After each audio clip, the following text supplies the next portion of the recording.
както украинския правда, документът трябва да бъде подписан от украинския външен министър Андрей Сибига и американският държавен секретар Марко Рубио.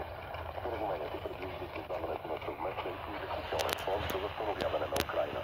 Фондът ще получава 50% от доходите от украинските природни ресурси, пристанища и свързаната с ресурсите инфраструктура, които ще реинвестира в украинската икономика.